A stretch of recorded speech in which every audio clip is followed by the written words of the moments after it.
भाइयों बहनों नमस्कार, नमो नमः। आप लोग का संस्कृत संगम में स्वागत है। आप पढ़ रहे हैं अभिज्ञान शाकुंतलम। अभिज्ञान शाकुंतलम आज अंतिम अंक है, 7वां अंक है। कल मैंने 6वें अंक महत्वपूर्ण जितनी सूक्तियाँ थी उसका वर्णन हो गया था। आज इसीलिए 7वां अंक चल रहा है, पुनर्मिलन।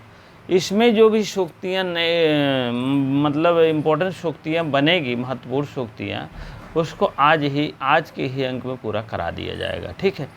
क्योंकि पूरा पढ़ाने में बहुत समय लगेगा, इसीलिए जो है अभी बहुत से ग्रंथ है पढ़ाने के लिए। इसीलिए हमने सोचा कि जैसे कि अपने उत्तर प्रदेश पीजीटी या टीजीटी जो भी हैं इसमें सहभागिता रहे, ठीक है। यह जितनी जितनी सूक्त है सब बहुत बहुत इम्पोर्टेंट है, यूजीसी तक का आता है। मान लीजिए यूपी टीजीटी पीजीटी के लिए तो है ही, एलटी और यूजीसी के लिए बहुत कारगर बनेगा, जान लीजिएगा। हाँ, तो आप अवश्य आप लोग पढ़िएगा। चलिए, राजा का कथन है 34वां अंक है। किम वा अभि भविष्यति दारुणस्तम साम विभेता तम चेतः सहस्त्रकिरणो धूरि ना आकरणीयस्त। ठीक है, कह रहे हैं राजा कि क्या अभी श्लोक पूरा देखेंगे तो बड़े बड़े कामों में अधोतस्त व्यक्ति सफल हो जाते हैं और उनको आप तपस्या स्वामियों के गौरव प्रदान का ही फल समझते हैं। और वही आप क्या अरुण कभी अंधकार का नाशक हो सकता है? मान लीजिए अरुण मतलब सूर्य, क्या कभी नाशक हो सकता? नहीं नाशक हो सकता है। भविष्य दारुण और विभेता तम चेतः सहस्त्रकिरणो धूरि ना आकरणीया। ठीक है, तो कहने का मतलब सूर्य की जो अरुण है, अरुण में लालिमा है, वह कभी अंधकार नाशक नहीं हो सकता है। तब क्या हो सकता है? क्योंकि यदि यह सूर्य उसको अपनी धुरी में, धुरी मतलब धुरा अपने अग्रभाग में अगर नहीं लगाएगा तो क्या उसकी हिम्मत है? नहीं हिम्मत है।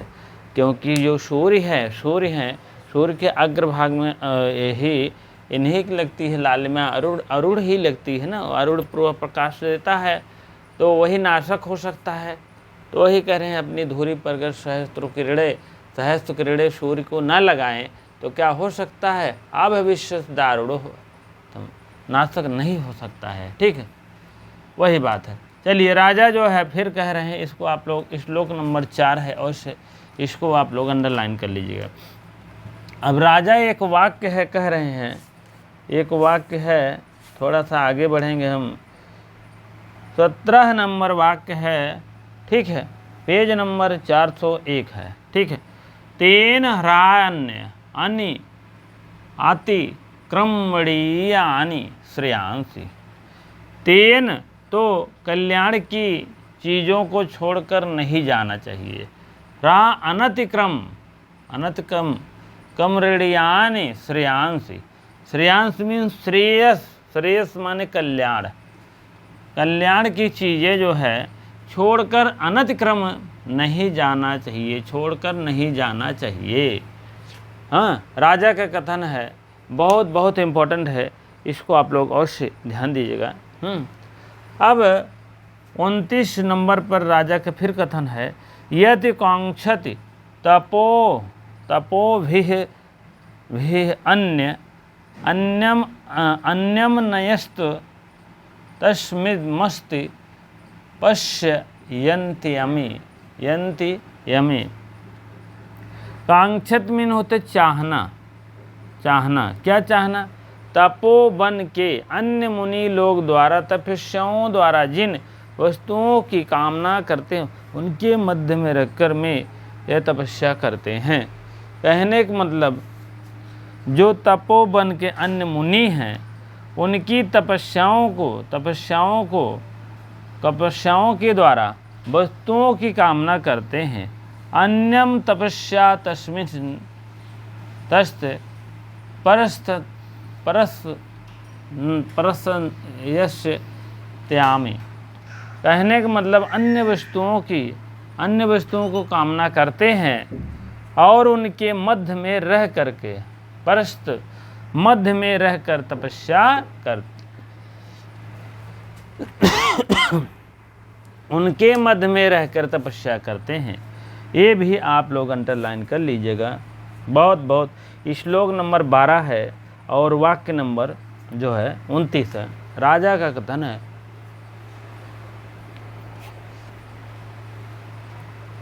ठीक है, राजा का कथन है। इसको आप लोग अवश्य रेडी कर लीजिएगा, क्योंकि जो महत्वपूर्ण सूक्तियाँ हैं बहुत ज़्यादा समय ना लेते हुए आगे बढ़ेंगे, ठीक है।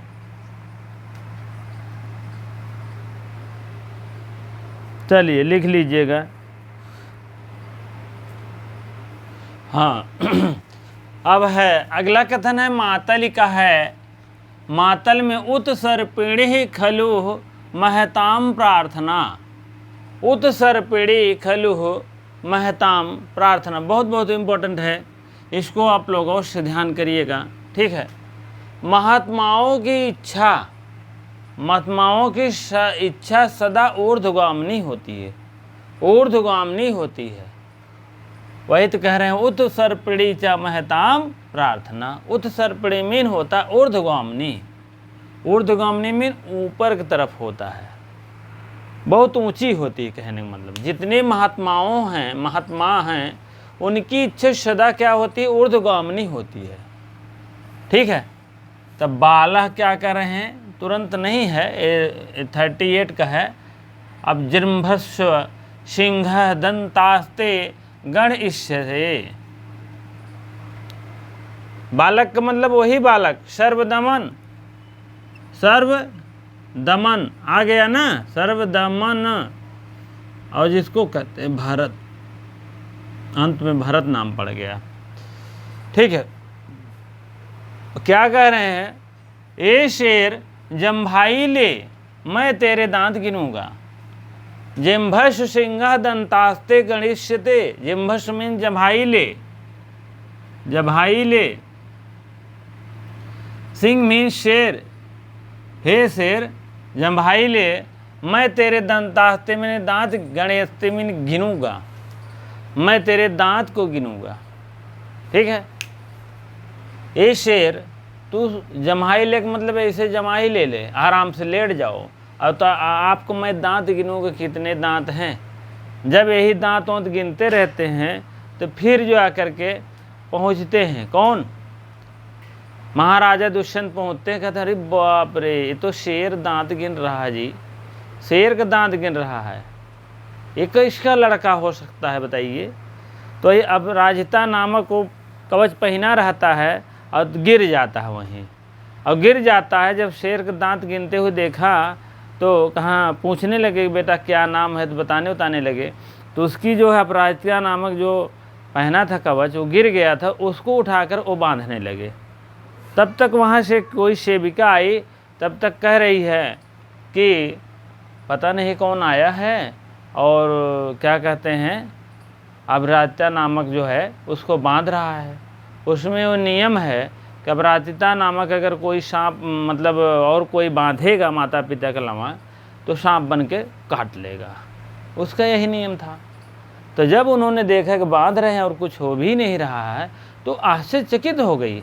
तब जाके शकुंतला से गई अंदर बताने लगी कि ऐसे कोई आया है, सांप बन के तो नहीं कट रहा है। जब शकुंतला बाहर आती हैं तब उन्होंने देख करके पैरों पे गिर जाते हैं, क्षमा याचना मांगते हैं एक दूसरे को, तो अब अपना फिर आते हैं सुखपूर्वक रहने लगते हैं। तो ये सब बातें हैं जिम्भस सिंह, ये सब क्या नाम है, जो ऋषि होते हैं, मातल ऋषि तो थे, उन्हीं के साथ में श्रवण पर्वत कौन पर्वत था, तो वहाँ पर रहते हैं, ठीक है।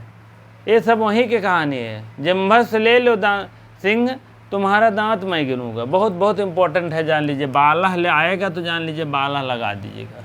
बालक मतलब वही बालक सर्वदमन। राजा धन्यास्त दंग रजसः मलिनी भवन्ति।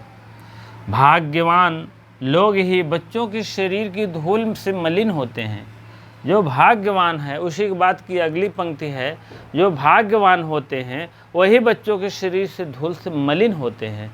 मलिन का मतलब अभी पहले तो अभी इतना साफ सुथरा हो गया है, पहले के ज़माने तो धूल ही धूल था ना, कहीं भी बैठोगे, कहीं भी लेटोगे, चारपाई पे बैठो या तो धूल बैठो, दो ये कारण था, जान लीजिएगा। तो वही उस समय की बात हो रही है। भाग्यवान लोग बच्चों के शरीर के धूल से मलिन हो जाते हैं। बच्चे लोग इतना धूल से मलिन हो जाते थे तो उनको बड़े प्यार से माता पिता उठाते थे, साफ़ सफाई करते थे, लेकिन फिर वही दिन भर रहना है धूल में तो कितना साफ़ सफाई करेंगे। अब तो इतना धूल हो जाए तो बीमार हो जाए लड़के, जान लो, लेने की देनी पड़ जाए। हाँ, तो वो धूल फ़ायदेमंद की भी रहती थी, वह धूल किसी तेल मालिश से कम नहीं रहता था, जान लीजिएगा। अब वही धूल आपका कारण बन जाता है, आपको नुकसानदेह बन जाता है। तो कुछ दिन तक किसी का मतलब हर चीज़ का समय रहता है, कुछ दिन ठीक है। बहुत से ऐसे जड़ी बूटी पहले काम देती थी, बुखार ये हुआ, पेट हुआ, तो ऐसे थोड़ी ना कोई दवाई ले लेता था।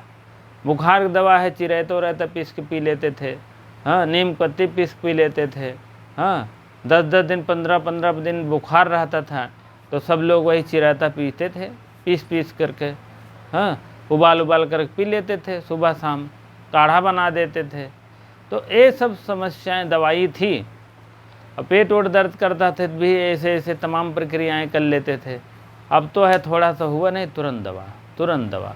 तो दवा खा रहे हो, इधर भी क्या नाम है, अन्न में जितने हो रहे हैं इतने कीटनाशक दवाइयाँ पड़ रही हैं, तो इसका असर जो है गेहूँ, धान, चावल जो भी उत्पादन हो रहा है उस पर पड़ रहा है। तो वही हम खाएंगे तो तमाम बीमारियां भी होगी।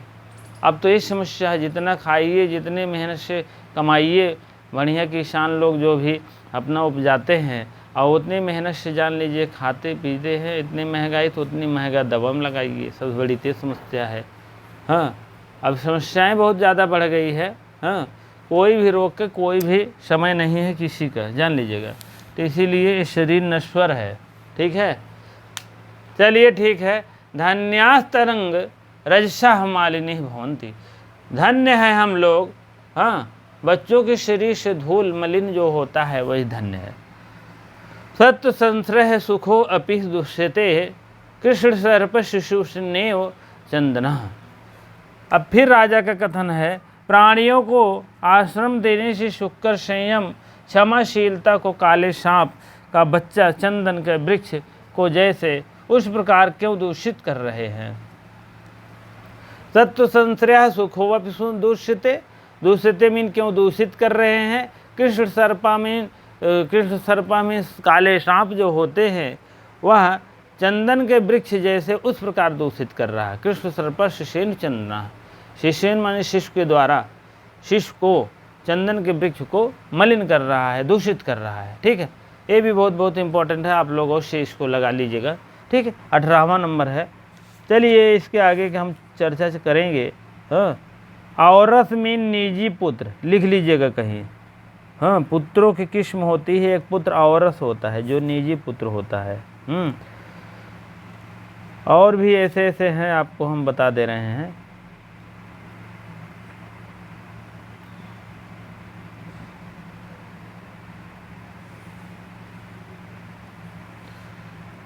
और दाहिनी आँख फड़कती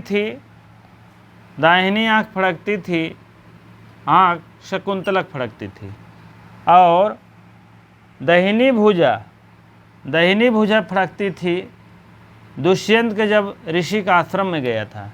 दाहिनी भुजा फड़कना फायदेमंद है, दाहिनी आँख फड़कना हानिकारक है, जान लीजिएगा।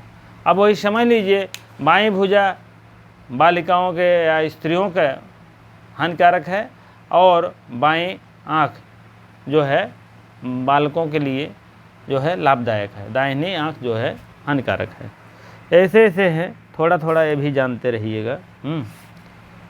और क्या बताएं। 7 वायु होती है, अवाह प्रवाह उद्वह संवह सुवह परिवह परिवाह। देखना हो 396 पेज नंबर पर देख लीजिएगा, ठीक है। और तिब्बत गंगा होती हैं आकाश की गंगा, मंदाकिनी, भागीरथी, पाताल लोक। 4 प्रकार के हैं शिखर गंगा, जान लीजिएगा।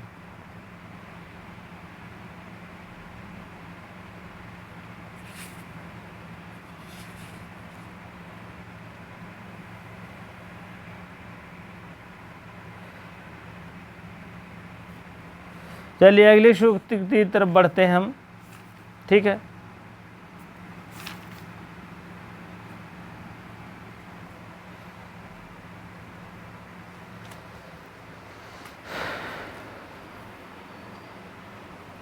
हाँ, अब आगे है राजा का कथन है फिर, का निवृत्ति चेतसि तस्य कोर्यात् एषा अयंकात् कृतिनः प्ररूढ़ः। मेरे अंगों में ऐसा सुख हो रहा है जो किसी पूर्ण आत्मा की गोद से यह उत्पन्न हुआ, और उसके हृदय में कैसा अपूर्व आनंद होगा। ठीक है, यह राजा का वाक्य है। हाँ, वही सर्वधर्मों को देखते हैं इस टाइप वाक्य कह रहे हैं। का निवृत्ता चेतंस तस् कोर्यात्, हाँ, निवृत्ता यस्याहंगात, अयंगात, गात मीन मेरे अंगों में, यश माने जिस प्रकार से यह मेरे अंगों में हो रहा है सुख ना, कृतिना प्रारूढ़ा, कृतिना मीन सुख प्रारूढ़ हो रहा है, और पूर्ण आत्मा की गूंज से उत्पन्न हो रहा है, और उसके हृदय में कैसा पूरा आनंद आ रहा है। राजा का कथन है, बहुत बहुत इम्पोर्टेंट है, इसको भी लगा लीजिएगा। ठीक है, राजा अथवा अनार्या परदार व्यवहारा, कह रहे हैं राजा पर स्त्री के विषय में बात करना शिष्टता है। पर स्त्री अनार्या मीन होता है नारी, स्त्री, परदारा दूसरे के विषय, दूसरे की स्त्री के विषय में बात करना जो है बहुत अशिष्टता का व्यवहार है, परदार का व्यवहार है। ठीक है, तापसी कह रही हैं सर्वदमन शकुंतलावणयम प्रेक्षस्व। सर्वदमन, शकुंत मीन पक्षी और लावणी मीन होता है सौंदर्य को देखो। शकुन मीन पक्षी और लावण्यम मीन होता है सौंदर्यता, प्रेक्षस मीन देखो। शकुंतला जो है इस सौंदर्यता को देखो। सर्वदमन इस शकुन मीन पक्षी की सौंदर्यता देखो। ठीक है, तापसी कह रही हैं सर्वदमन से। राजा नाम मात्र प्रस्तावों में विषाद आय कल्पते, नाम का आ जाना मेरे लिए दुख का कारण हो सकता है। नाम का आ जाना मेरे लिए दुख का कारण हो सकता है। नाम मात्र प्रस्तावों में विषाद आय कल्पते। ठीक है, नाम का आ जाना मेरे लिए दुख का कारण हो सकता है, राजा कह रहे हैं। ठीक है, चलिए आगे देखते हैं हम। अगला इम्पोर्टेंट और है सूक्त वाक्य। हाँ, अगला है रक्षा करंडक मत्स्य मणिबंधे न दृश्यते। हाँ, यह रक्षा सूत्र जो है, जो रक्षा सूत्र है, रक्षा करंडक बना है, ताबीज जिसको कहते हैं, और इसके हाथ में नहीं दिखा रहा है। इसके हाथ मणिबंध ना दृश्यते, मतलब नहीं दिखाई दे रहा है इसके हाथ में। कौन कर रहा? प्रथम कोई तापसी हैं, प्रथम वहाँ के जो लोग रहते हैं तपस्या साथ में करते हैं, या सेविका समझ लीजिए। ठीक है, तो वही बात है, कह रहे हैं क्यों नहीं दिखाई दे रहा है, बताइए। हाय, रक्षा सूत्र ताबीज इसके हाथ में नहीं दिखाई, किसके हाथ में? सर्वदमन के हाथ में नहीं दिखाई दे रहा है। तब प्रथमा बोल रही फिर से, एषः अपराजिता नामक औषधिष्य जात कर्म समये भगवतः मारीचेन दत्ता। ऐसा वैसा नहीं है, इनका जात कर्म जब हुआ था, 16 संस्कार होता है आदमी का। ठीक है, मनुष्यों का 16 संस्कार होता है, कभी बता देंगे उसको भी। गपुंसी जनानी ऐसे करके है, 16 संस्कार है। ऐसा अपराजिता नामक औषधि जो है, यह जो है अपराधिका नामक औषधि है। ऐसा नहीं, इसका नाम है, इसको लिख लीजिएगा। कौन सी औषधि बंधी थी सर्वदम के हाथ में? अपराजिता नामक औषधि बची थी। इसको अलग अलग से लिख लीजिएगा, ठीक है। और कौन बांधा था? मारीच नामक ऋषि बांधे थे हेमकूट पर्वत पर। वहाँ जा करके वहीं उनको पैदा हुए थे, वहीं उनका जो है पालन पोषण हुआ था। तो मारीच नामक ऋषि ने उनको बांधे थे, मारीच नामक ऋषि ने उनको बांधे थे जात कर्म समय में, ठीक है। जैसे पहला संस्कार होता है, हाँ, जैसे जात जन्म होता है, उसके बाद जात कर्म होता होगा, मुंडन संस्कार होता है, तमाम ऐसे होती हैं। तो यह अपराजिता नामक औषधि क्यों, कौन बांधा था? जात कर्म समय माने समय में भगवता भगवान मारीचेन दत्ता, मारीच के द्वारा दिए गए थे। ऐसा तैसा नहीं है, बहुत बहुत इम्पोर्टेंट है। इसमें से कई क्वेश्चन बन सकता है कि सर्वधर्म जो पहना था, हाँ, तो क्या नाम था उसका? अपराजिता नामक। और कौन दिया था? मारीच नामक। किस समय में दिए थे? जात कर्म में दिए थे। यही है, कई इस प्रकार के क्वेश्चन बन सकते हैं। उपरागंते शशिनः समूपगतः रोहिणी योगाम, तुम सचमुख से सम्मुख उपस्थित हो गई हो, शशिना हो गई हो, जैसे ग्रहण के पश्चात रोहिणी चंद्रमा में मिल जाती है। उपरागंते शशिना, हाँ, समूपगते, ऐसा मिल गई है रोहिणी जैसे रोहिणी में चंद्रमा मिल गई हो, ठीक है। कौन कह रहा है? राजा ने कह रहा है। 92 नंबर है, 75 है, 71 है। इसको सूक्त भी देखते रहिए, श्लोक भी है, कोई वाक्य है तो नहीं है, ठीक है। ये राजा कह रहे हैं, किसको कह रहे हैं? तुम सम्मुख उपस्थित। तुम का मतलब होता है शकुंतला। तुम शकुंतला जो सामने उपस्थित हो आज, यह जैसे ग्रहण के समय रोहिणी और चंद्रमा मिल जाएं, उस टाइप लग रहा है, और हम और तुम मिल गए हो, ठीक है। इधर राजा साहब खड़े ही हैं, दुष्यंत महाराज, और तुम का मतलब है वही प्रोनाउन में दे दिए हैं। तुम को मतलब शकुंतला, आप मिल गई हो, हम और आपका ऐसा मिलन हो गया जैसे रोहिणी चंद्रमा से मिलन हो गया। इसका मतलब ये है, ठीक है। चलिए आगे देखते हैं। सृजम अब शिरस्त अंधा क्षिप्ताम धुनोत्ययत्य ससंख्या। अंधा आदमी सिर पर डाली हुई फूलों की माला को भी सांप समझकर फेंक देता है। अंधा आदमी है, सृज मीन माला, शीर्ष में सिर पे रखा हुआ है, उसके सिर पे फूलों की माला अगर पहना दिया जाए तो जाने के सांप है, तुरंत निकाल कर फेंक देगा। उसी टाइप में मैं हो गया था, कहने का मतलब है।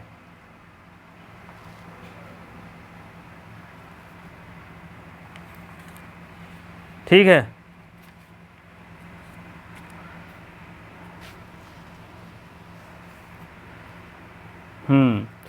राजा साहब हैं, परित्याग को दुख हो रहा है और मेरे मन में उत्पन्न हो गया है कि वस्तुओं के प्रबल तमोगुण से प्रवृत्तियां हो रही है। आदमी सिर पर डाली हुई माला को समझकर फेंक देता है। जान लीजिए उसी टाइप में हम आपको जो है फेंक दिए थे, वही बात है। शकुंतला पाद्यो प्रणिपत्य, 4 से 31 नंबर पेज और 24 नंबर श्लोक। ठीक है, कह रहे हैं शकुंतला के पैरों पर गिरकर। अभी शकुंतला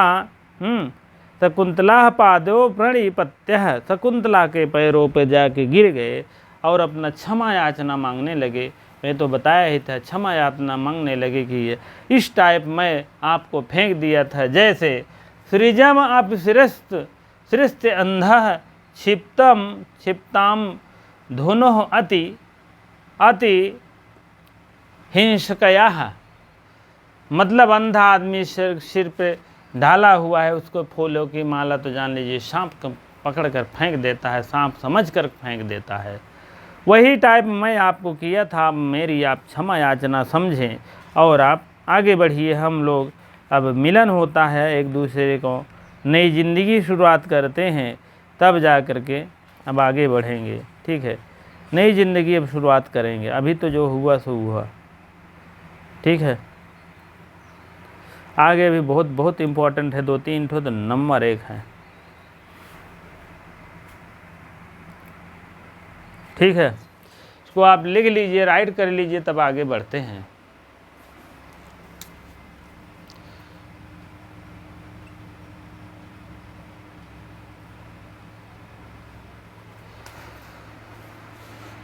ठीक है, चलिए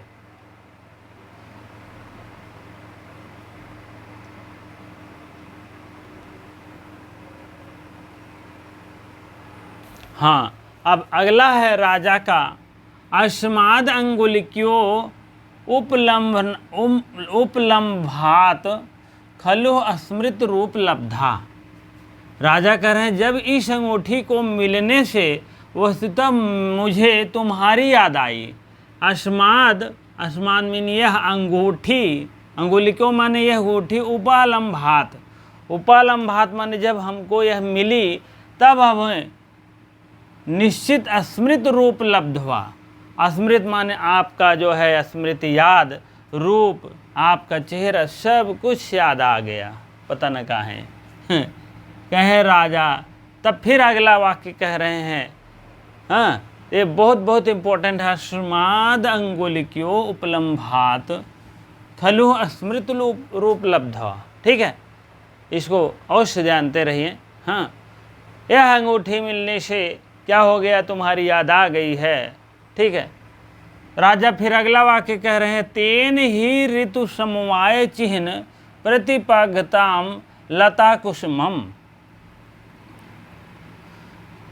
तेन मीन उसके द्वारा, किसके द्वारा, ऋतु ही वसंत ऋतु, समवाय मीन मिल जाना, चिन्ह मीन चिन्ह को, प्रतिपद्धता लताम कुसुमम, जैसे वसंत ऋतु जो होती है दुष्यंत से मिलन के चिन्ह स्वरूप इस पुष्प अंगूठी को लता शकुंतला धारण करें। फिर दे रहे हैं वही अंगूठी, जान लीजिएगा। यह वसंत ऋतु है, वसंत ऋतु में जैसे वसंत ऋतु में मिलन चिन्ह रूप, यह वसंत ऋतु चल रहा है, इसमें हमारा आपका मिलन हो रहा है, दुष्यंत से मिलन हो रहा है, उसी चिन्ह के रूप में इस पुष्प अंगूठी, पुष्प मतलब बसंत ऋतु चल रहा है, पुष्प देना चाहिए, तो पुष्प रूप में अंगूठी दे रहे हैं। किसको दे रहे हैं, पुष्प लता को दे रहे हैं। लता किसको समझ रहे हैं, शकुंतला को। लता मीन शकुंतला धारण करे। ठीक है, वसंत ऋतु चल रहा है, इसमें मिलन हो रहा है। वसंत ऋतु का मिलन, जैसे वसंत ऋतु का मिलन हो जाता है, वैसे शकुंतला को दुष्यंत ने चिन्ह के रूप में पुष्प दे रहे हैं। पुष्प मीन अंगूठी दे रहे हैं, लता को दे रहे हैं अंगूठी। ठीक है, चलिए अगला है मारीच का है, आप लोग इसको देखेंगे। आसिरन्याह नाते योग्य पौलोमी सदृशी भवा। आश्रिरन्या, तो इंद्रियाणी के समान होना, इसके अतिरिक्त और कोई आशीर्वाद तेरे योग्य नहीं है। इंद्रियाणी के समान होना, ठीक है, किसके समान होना, इंद्राणी के समान होना।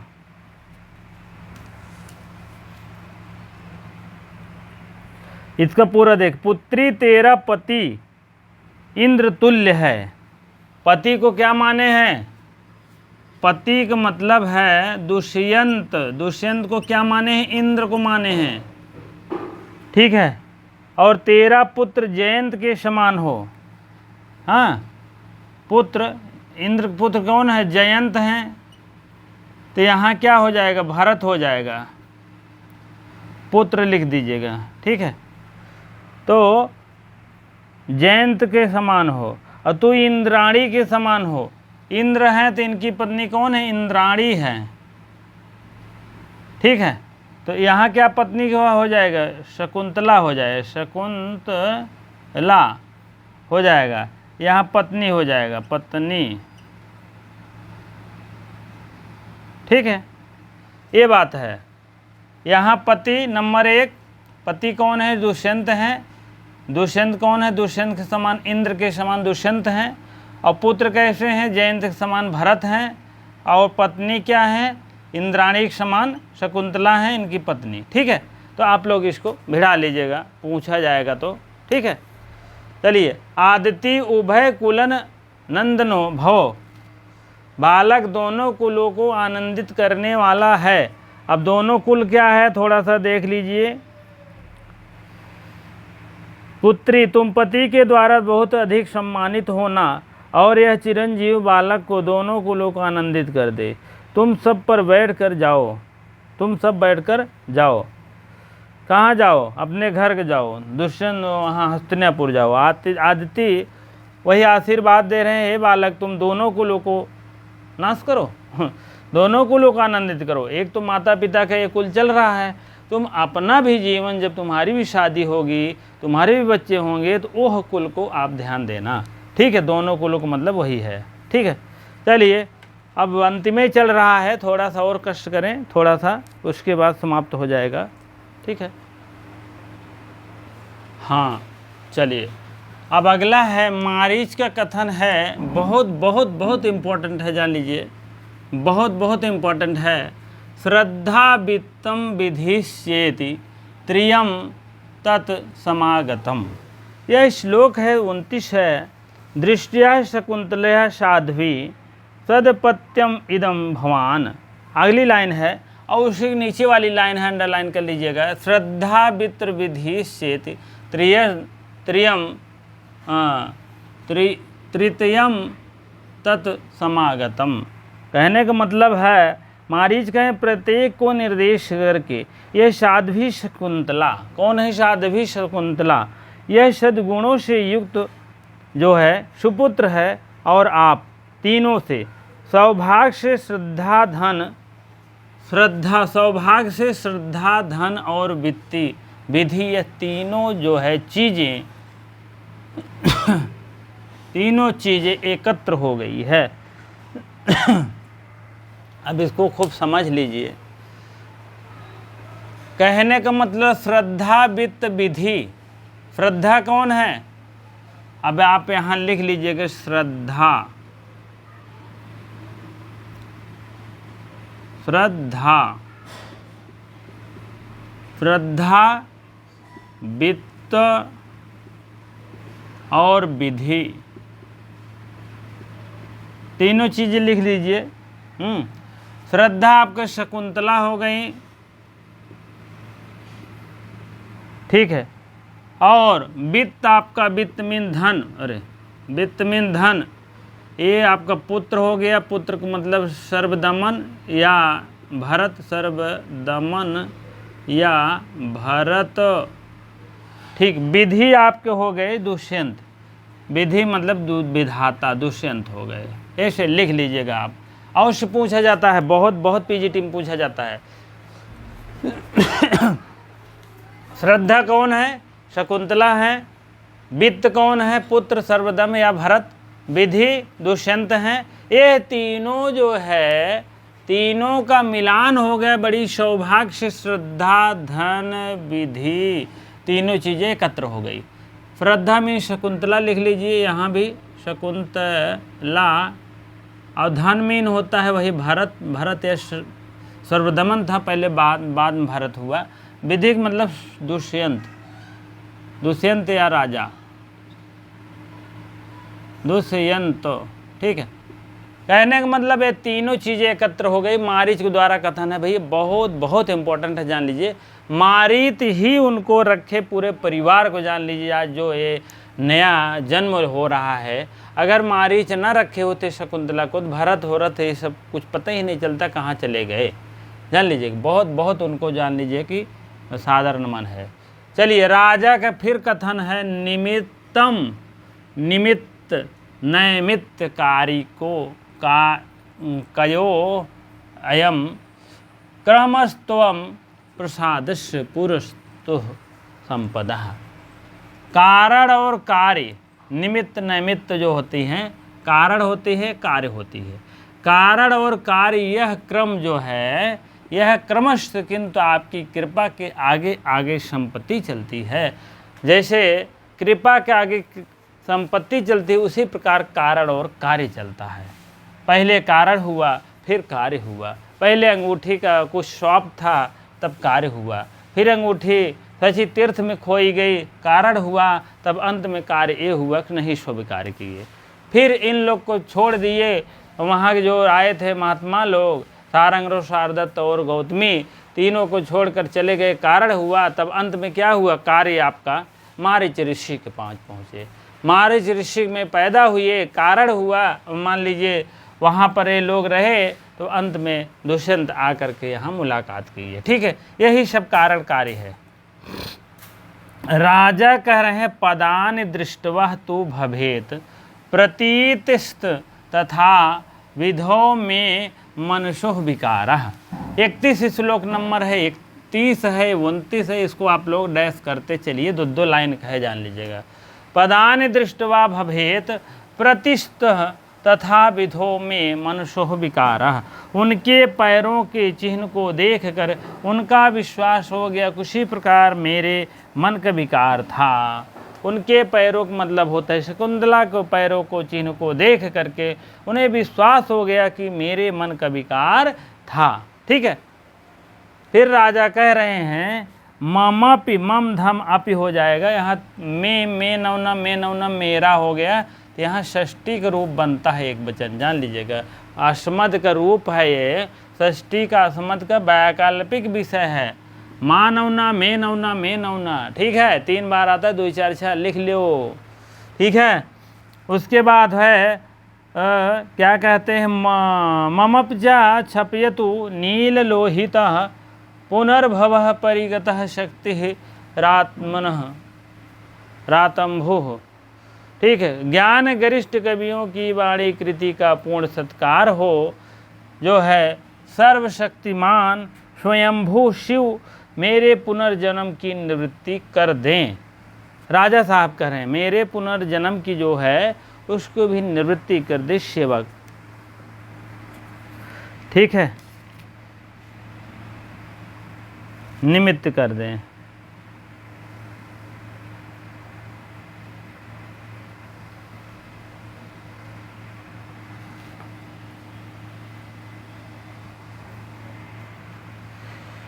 चलिए, यह आपका भरतवाक्य का है। आप लोग बिजौटा में इंद्र होता है, लिख लीजिएगा कहीं। भरतवाक्य जो होता है, अब इसकी प्रवर्ताम प्रकृति हिताय पार्थवः सरस्वती श्रुतम महिताम ममपचा छपयतु नील लोहितः। नील लोहिता में शंकर लिख लीजिए, नील लोहिता मीन शंकर, शंकर यहाँ लिख लीजिए, शंकर। ठीक है, शंकर हो गया। और उसके बाद आपको बता दें, राजा साहब कह रहे हैं क्या इससे भी अधिक कुछ और प्रिय हो सकता है? यदि आप प्रिय करना चाहते हैं यह हो जाए तो अंतिम आशीर्वाद वाक्य है ये कि राजा के हित के लिए प्रयत्नशील है और ज्ञान गरिष्ठ कवियों की वाणी कृति का पूर्ण सत्कार हो, सर्वशक्तिमान हो और स्वयंभू शिव मेरे पुनर्जन्म को भी निवृत्त कर दें। पुनर्जन्म फिर जन्म जो हो उसको भी इसी प्रकार से निवृत्त कर दे। ये रुचिरा छंद में है, आप लोग इसको लिख लीजिएगा। रुचिरा छंद, रुचि ये बहुत पूछा जाता है। रुचिरा छंद है और यह भरत वाक्य है, भरत वाक्य है। भरत वाक्य और क्या है?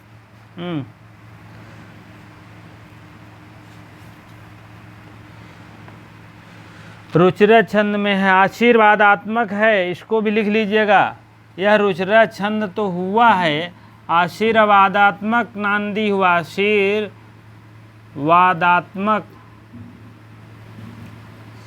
ठीक है, आशीर्वाद देखो, नमस्कारात्मक, वस्तु निर्देशात्मक और आशीर्वादात्मक। तो 3 प्रकार का होता है जो है भरतवाक, क्या कहते हैं, 3 प्रकार का वो होता है। तो आप यहाँ भरतवाक से हो रहा है आशीर्वादात्मक भरतवाक, रुचिर छंद आशीर्वादात्मक नांदी हुआ। ठीक है, भरत व्याख्या नाम सप्तो अंक समाप्ता हो गया। ठीक है, रुचिर छंद में देखा जाए तो 13 और 4, 13 गुणे 4 की यति होती है, 13 गुणे 4, 13 चौका 52। ठीक है, कहने का मतलब 13 इसमें होता है।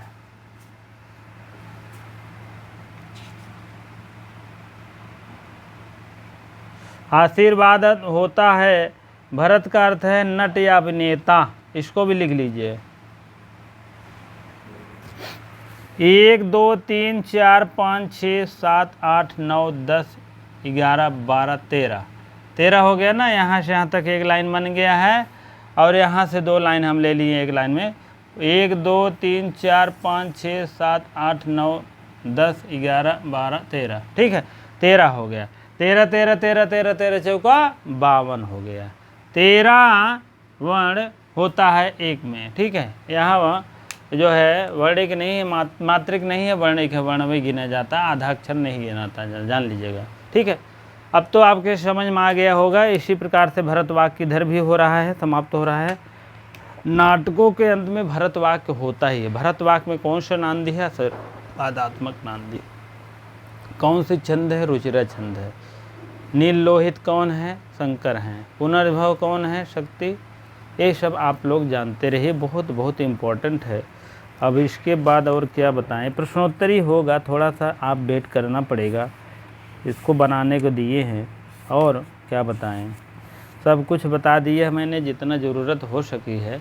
इम्पोर्टेंट सूक्तियाँ, पंचम अंक, षष्ठम अंक, सप्तम अंक सब हो गया। उधर प्रथम अंक, द्वितीय अंक, तृतीय अंक इधर भी हो गया, 3 उधर हो गया, 3 इधर हो गया, 6 हो गया, एक बीच में 7 हो गया। ठीक है, तो 4 अंक बहुत यूपी टेट के लिए, यहाँ पीजीटी के लिए और झारखंड पीजीटी के लिए बहुत बहुत अनिवार्य था, इसीलिए पूरा उसको पढ़ा दिया गया है। ठीक है, जितना हो सका हमें पढ़ा दिए गए हैं। अब आप लोग अपनी मंशा बताइए, कितना तक सक्सेसफुली हैं, कितना तक आप लोग और जानकारी रख रहे हैं।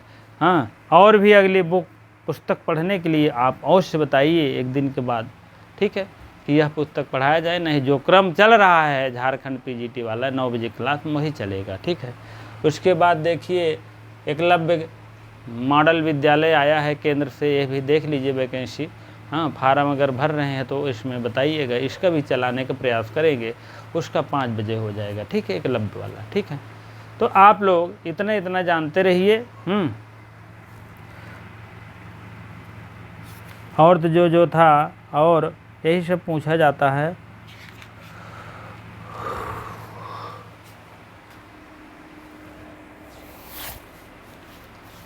रुचिर छंद में भरतवाक्य हो रहा है, आशीर्वादात्मक नांदी है, 13 चौका 52 होता है रुचिरा में।